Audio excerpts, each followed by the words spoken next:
2 days ago, the whole world has witnessed the degrading fashion in which a former president of a sovereign country was bundled into a private aircraft and summarily transported to The Hague.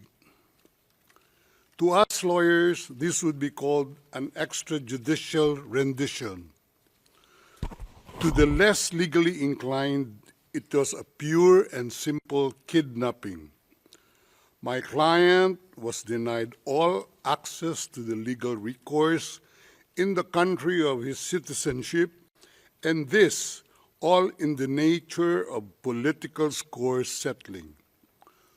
Two troubled entities struck an unlikely alliance, an incumbent president who wished to neutralize and choke the legacy of my client and his daughter on the other hand, and a troubled legal institution subject to delegitimization and desperate for a price cuts and a legal show today on the other hand. With this in mind, it is not surprising that my client was abducted from his country. ICC private jets do not drop out of the thin air. That jet which received my client was coordinated in advance. The UAE is not a state party to the ICC and has no obligation to cooperate with the court. Yet my client sat in transit in that country for more than 5 hours. I invite the registry's representative to present today in court to explain to the judges exactly how they believe this transfer was anything other than a gross abuse of process.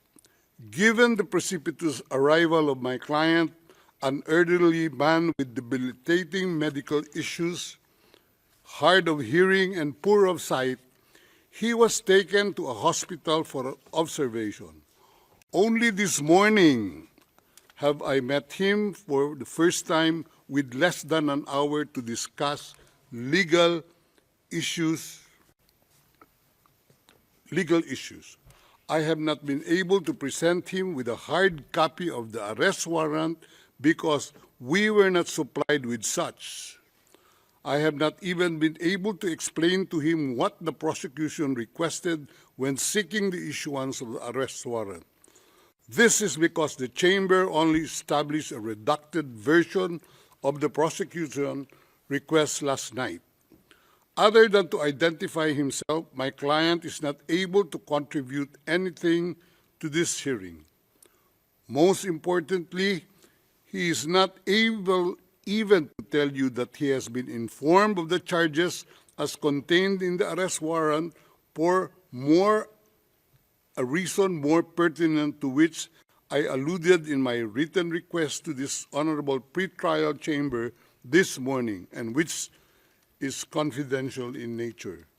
Accordingly, I repeat my respectful request, which was rejected this morning, to postpone the substantive aspect of this hearing to the next week, when I will have the opportunity to sit with my client and to explain to him what a confirmation hearing is and what the disclosure is, and how the prosecution alleges that he committed crimes. I thank the court for its attention and regret to say that I do not have instructions to continue my submission any further today. Thank you.